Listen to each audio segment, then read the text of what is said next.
এই অসাংবিধানিক অগণতান্ত্রিক আইনকে প্রত্যাহারের জন্য। এবার যাওয়ার পথে দু একটা বিশৃঙ্খলা ঘটেছে, দু একটা অনৈতিক কাজ হয়েছে। এবার অনৈতিক কাজের পক্ষে আমি সাফাই কোনোদিন দিইনি, আগামীতেও দেব না। অনৈতিক কাজ হয়েছে, এটা হওয়া উচিত ছিল না। প্রথম কথা যেটা আপনি বললেন, হাওড়া থেকে কোন একটা যাওয়ার পথে, তার সেকেন্ড ব্রিজ যাওয়ার রাস্তাতে কেউ নাকি গাড়ি থেকে বন্দুক দেখিয়েছে, এই অভিযোগে একটা গাড়ির উপরে চড়াও হয়েছে। তো আমার এখানে প্রথম বলবো, যেভাবে চড়াও হয়েছে চড়াওয়ের আমি বিরুদ্ধে। দ্বিতীয় আসি, যদি অভিযোগটা সত্যি হয় তাহলে উচিত ছিল ওই গাড়িতে যারা ছিলেন, মানে যাদেরকে বন্দুক দেখিয়েছে তারা তো গাড়িটা দাঁড় করে দিয়েছিল, নেবে গাড়িটাকে দরকার না আটকে রেখে প্রশাসনের হাতে তুলে দেওয়া এবং সেটাকে টোটাল ভিডিও ফুটেজ করা। কারণ কারো কাছে যদি ওই বন্দুকটা আসলো কি করে ব্যক্তির হাতে, এই ধরনের সাধারণ মানুষ বন্দুক নিয়ে ঘুরতে পারে না, তাহলে ওর আর্মস অ্যাক্টে তিনি কেস খেতেন, 25-26 আর্মস অ্যাক্ট আরো কি আছে সব আর্মস অ্যাক্ট কে দিত। এটা হচ্ছে লিগাল ওয়ে, সঠিক রাস্তাটা ছিল এটা। তা না করে যেভাবে চড়াও হলো, এটা আমি মনে করি, আমি বলছি, আমি আমার ব্যক্তিগত অপিনিয়ন হচ্ছে এটা হচ্ছে, এটাকে দেখিয়ে যারা হিন্দুত্ববাদী আছে, হিন্দু না যারা হিন্দুত্ববাদী, যারা বিজেপির মতো মানসিকতা নিয়ে চলে, যারা শুভেন্দু অধিকারী দিলীপ ঘোষের মতো মানসিকতা নিয়ে চলে, তারা এটাকে ধর্মীয় বিভাজনের দিকে ঠেলে দিচ্ছে। কি বলছে, মহাদেবের নাকি ছবি ছিল সেটাকে আক্রমণ করছে। আরে বোকা ছেলে যারা কথা বলছে বা বোকা লোক, ওই প্রোগ্রামে, গতকালকের প্রোগ্রামে যে গাড়িগুলো এসেছিল তার 80% গাড়ি তো নন মুসলিম ভাইদের। সেখানে কালী ঠাকুরের ছবি আছে, দুর্গা ঠাকুরের ছবি আছে, লক্ষ্মী ঠাকুরের ছবি আছে, বিভিন্ন ঠাকুরের ছবি আছে। সেই নিয়ে তো রীতিমতো তারা আসেছেন, তার প্রোগ্রাম করে ঘরে গেছেন, তো কারো তো কিছু হয়নি।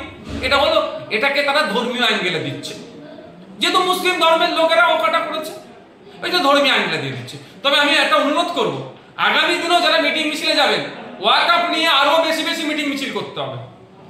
মুসলিম সম্প্রদায়ের ধর্মীয় ভাবাবেগ আঘাত, সংবিধানের উপরে আঘাত, ধর্মচারণের উপরে আঘাত, তাদের পূর্বপুরুষের রেখে যাওয়া সম্পত্তিকে কেড়ে নেওয়ার অপচেষ্টা, এর বিরুদ্ধে আরো বেশি আন্দোলন সংগঠিত করতে হবে। কিন্তু অনুরোধ আমার এটাই, কারো প্ররোচনায় পা দেবেন না। হতে পারে এটা ছিল ওদের প্ররোচনা, গাড়ি থেকে বন্দুক দেখাবে, এইরকম করবে, এইটাকে নিয়ে হই হবে। গতকালকে সিদ্দিকুল্লাহ চৌধুরী সাহেবের বা জামাতুল্লাহ হিন্দের প্রোগ্রামটাকে কালিমালিপ্ত করার জন্য, বা অন্য কাদের প্রোগ্রামকে কালিমালিপ্ত করার জন্য এই করতে পারে, তাহলে আমাদের উচিত কি হবে, আমরা যেই প্রোগ্রামে বার হই না কেন, যারই ডাকে বার হই না কেন, অবশ্যই একবার দেখে নিতে হবে, নিয়ে যে বিক্রি করে দেবে না তো আবার, এটা তো দেখতেই হবে। তারপরেও যে বার হচ্ছে একটু চোখ কান খুলে রেখে বার হতে হবে। আরো দেখলাম যে চোখ কান খুলে রেখে বার হতে হবে। কি করতে হবে, যদি এই ধরনের ঘটনার সম্মুখীন হয়ে যায়, উচিত হবে কি, সর্বপ্রথম কাজ হবে আপনাদের যে লোকাল প্রশাসনের দ্বারস্থ হওয়া, আর টোটাল ঘটনাটাকে একটা ভিডিওগ্রাফি করে রাখা। আর না হলে আপনি মার খেলেন, আপনাদিকে বন্দুক তাক করলো, আপনি এসে একটু রক্তের গরম দেখিয়ে তার গাড়ির কাঁচটা ভেঙেছে, পুরো মুসলিম জাতিকে প্রশ্নের সম্মুখীন করে দিল। এই ধরনের আচরণ করবেন না। আরো দেখলাম যে সেই সভায় যাওয়ার সময় একটি বাসে একটি ধর্মীয় পতাকা ছিল, সেই পতাকাটাও বাসের যে ড্রাইভার বা কন্ডাক্টর নামাতে হলো, এবং সেই জায়গাটা যারা সবাইতে যাচ্ছিল চেল্লামেল্লির জন্য। কি বলবেন? এবার হচ্ছে এইটা নিয়ে আমি কাল থেকে একাধিক খবর এসেছে। প্রথম খবর এটাই যে যেটা শুনেছি সেগুলো আগে বলবো, দয়া করে এটা কাটবেন না, সম্পূর্ণ চালাবেন। কারণ নাহলে আমি একটু স্পষ্ট কথা বলি তো অনেকে ঝাল হয়, আমাকে অনেকে, সেটা আমি যে ধর্ম থেকে বিলং করি তারাও আমার সম্পর্কে সমালোচনা করে, ভিন্ন ধর্মের মানুষও, আমার সবাই নয়, কিছু কিছু মানুষ আছে আমার ধর্মেরও বা ভিন্ন ধর্মের, আমার কথাকে সমালোচনা করে, পছন্দ হয় না যার, কিন্তু আমি একটু স্পষ্ট কথা বলতে পছন্দ করি। আমি 3 রকম কথা শুনেছি। প্রথম কথাটা হচ্ছে নাকি ওখানকার যারা উপস্থিত ছিল তারা নাকি বাধ্য করিয়েছে পতাকা খুলতে। দ্বিতীয় কথা শুনেছি যে ওই বাসে নাকি পতাকা লাগানো ছিল না, কয়েক মুহূর্তের মধ্যে কে নাকি এসে পতাকাটা লাগিয়ে দিয়েছে, সেই জন্য চিৎকার হয়েছে। তৃতীয় কথা যেটা শুনেছি, ড্রাইভার না বা কন্ট্রাক্টর নাকি নিজে থেকে খুলে নিয়েছে। তাহলে 3 রকম কথা, আমি 3 রকম কথার উপরে রিয়াকশন দেবো। প্রথম কথা হচ্ছে, যদি ইচ্ছাকৃতভাবে প্রেশার ক্রিয়েট করে হিন্দু ধর্মের ধর্মীয় ধ্বজাকে খোলার জন্য করে, তাহলে ওখানে পুলিশ দাঁড়িয়েছিল, পুলিশ কেন বিরুদ্ধে ব্যবস্থা গ্রহণ করেনি? আমি আজকের দিনেও বলবো, যদি ইচ্ছাকৃতভাবে ওই ধর্মীয় পতাকা খোলার জন্য প্রেশার করে ওই কন্ডাক্টর বা ড্রাইভারকে, তাদের বিরুদ্ধে আইনত ব্যবস্থা গ্রহণ করা হোক। কারণ আমি মনে করি মসজিদের মিনারে উঠে এই ধর্মীয়, অন্য ধর্মের ধর্মীয় ফ্ল্যাগ, হিন্দু ধর্মের ধর্মীয় ফ্ল্যাগ লাগানো যেরকম অপরাধ, আমি ওই ধরনের অপরাধ মনে করি প্রেশার করে কাউকে তার ধর্মীয় পতাকা খুলিয়ে নেওয়া অপরাধ মনে করি। দ্বিতীয় হচ্ছে, যদি তৎক্ষণিক কেউ ওই বাসে লাগিয়ে দিয়ে চলে যায়, সিসিটিভি আছে কলকাতা পুলিশের, সিসিটিভি খুলে চেক করে তাদের বিরুদ্ধে ব্যবস্থা গ্রহণ করা হোক, কেন এই ধরনের অরাজকতা করার জন্য করা হয়েছে। তৃতীয়ত, যদি বাসের ড্রাইভার সে ইচ্ছা করে সে নাকি নিজে থেকে খুলে নিয়েছে, যদি এই ঘটনা ঘটে তাহলে আমি বলবো ওটা তো বাসটাকে তো ভাড়া করে নিয়ে এসেছিল, ওটা তো আমার মনে হয় ওটা হতে পারে ওয়াকাফের আইনের বিরুদ্ধে প্রতিবাদের জন্য সম্ভবত এসেছিল। তাহলে আমার ভিডিওটা যদি তাদের কাছে পৌঁছায়, অনুরোধ আপনাদের বাসের ড্রাইভারকে দিয়ে একটা ভিডিও করে সত্য ভিডিওটা করে সমাজে ছাড়েন সোশ্যাল মিডিয়াতে, কারণ এই ভিডিও থেকে হিন্দু মুসলমানের মধ্যে একটা মন কষাকষি হচ্ছে। স্বাভাবিকভাবে কোনো ধর্মপ্রাণ হিন্দু এটাকে মেনে নিতে পারবে না, কোনো ধর্মপ্রাণ মুসলমানও এটা মেনে নিতে পারবে না। গতকাল থেকে সোশ্যাল মিডিয়ায় আমার হিন্দু ভাইরা কত পোস্ট করেছে বলতে পারবো না, মুসলিম ভাইরা এটাকে কন্ডেম করেছে, আমিও কন্ডেম করছি এটাকে, এটা কোনোভাবেই মেনে নেওয়া যায় না। কিন্তু আসল সত্যটা জানতে হবে। সর্বোপরি একটা কথা বলি, ক্যালকাটা পুলিশের ওখানে অফিসাররা ছিল, ক্লারিফিকেশন দিচ্ছে না কেন? আমি অনুরোধ করবো ক্যালকাটা পুলিশকে ক্লারিফিকেশন দেওয়া। যদি ওখানকার যারা আন্দোলনকারীরা প্রেশার ক্রিয়েট করে খুলাতে বলে, সেটাও ক্লারিফিকেশন দিন, তাদের বিরুদ্ধে আইনত ব্যবস্থা নিন। পশ্চিমবাংলা ধর্মপ্রাণ মুসলমানরা আপনাকে বাহবা দেবে, আমি এটা বলতে পারি। আর দ্বিতীয়ত, যদি ওটা নিজে থেকে সে মসজিদ আমি খুলে নেবো, খুলে ঢুকিয়ে নেয়, তারও ক্লারিফিকেশন দিয়ে দিন। আপনারা শিক্ষকদেরকে পিটিয়ে বললেন হালকা বল প্রয়োগ হয়েছে, একাধিক শিক্ষক হসপিটালে ভর্তি আছে, ওই ঘটনাকে আপনার হালকা বল প্রয়োগ করে প্রেস স্টেটমেন্ট দিয়ে দিন আপনাদের সোশ্যাল মিডিয়া পেজে। তাহলে এখানে দেবেন না কেন? এটাকেও আপনাকে দিতে হবে। ঘটনা আসলটা কি বাংলার মানুষ জানতে চায়, হিন্দু মুসলমান নির্বিশেষে বাংলার মানুষ জানতে চায় ঘটনাটা কি ঘটেছিল।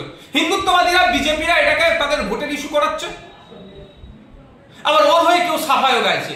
আসল ঘটনাটা আমরাও জানতে চাই। মুর্শিদাবাদেও দেখলাম যে ওয়াকফ আইনের বিরোধিতা রাস্তায় নেমেছিল, পুলিশের গাড়ি পোড়ানো হয়েছে। যদি সম্পূর্ণ দায়ী পুলিশ, প্রথম দায়ী পুলিশের ভিডিও আমাদের কাছেও আছে, একটা পুলিশ কর্তা, একাধিক ভিডিও আছে। একটা ভিডিও আপনাকে শুধু বলি যেটা পাবলিক ডোমিনে চলে এসেছে, আর বাকি ভিডিও কিছু কিছু আমাদের কাছেও এসে পৌঁছেছে, যে পুলিশ কিভাবে প্রভোগ করিয়েছে। শান্তিপূর্ণ ছিল। আরে বাবা, ওইখানে একটা মিটিং চলছে, মিটিং এ তো নেতৃত্ব দু চারটে আছে, তাদেরকে তো পুলিশ কর্তারা যদি নিয়ে গিয়ে ভাই এটা এতক্ষণ হয়ে গেছে, আপনারা লিডার, আপনারা এটাকে কন্ট্রোল করুন, এবার এটা হাইওয়ে, এটাকে ছেড়ে দিন, এটা বলে মিটে যায়। ওখানে বড় পুলিশ কর্তা এসে গাড়ি ঢুকিয়ে দেয়, বাহুবালিগিরি দেখাচ্ছে, হিংসাটা ইচ্ছাকৃতভাবে ছড়িয়েছে। এটাও তো হতে পারে 26,000 চাকরি বাতিল হয়েছে, মাইন্ডকে ডাইভার্ট করতে হবে, হিন্দু মুসলমান করতে হবে, দাঙ্গা দেখাতে হবে, পুলিশের গাড়ি পুড়িয়েছে, এটা নিয়ে টক শো হবে। মুসলমান যেহেতু ছিল গাড়ি টুপিওয়ালা, ফ্রিতে গাল দেওয়া সহজ এদেরকে। মহাকুম্ভ থেকে ধর্মীয় কাজ ফিরে আসার সময় রেল ভাঙচুর হলো, তা নিয়ে চর্চা হয় না, সেটাও অন্যায়। এনে পুলিশের গাড়ি পুরানোটাও অন্যায়। কিন্তু পুলিশের গাড়িটা কারা পুড়িয়েছে, কজনকে অ্যারেস্ট করেছে আমি জানতে চাই। যারা পুড়িয়েছে তাদেরকে অ্যারেস্ট করতে হবে, কিন্তু কারা অ্যারেস্ট করেছে কি ভিডিও ফুটেজ দেখাতে পারবে কারা পুড়িয়েছে?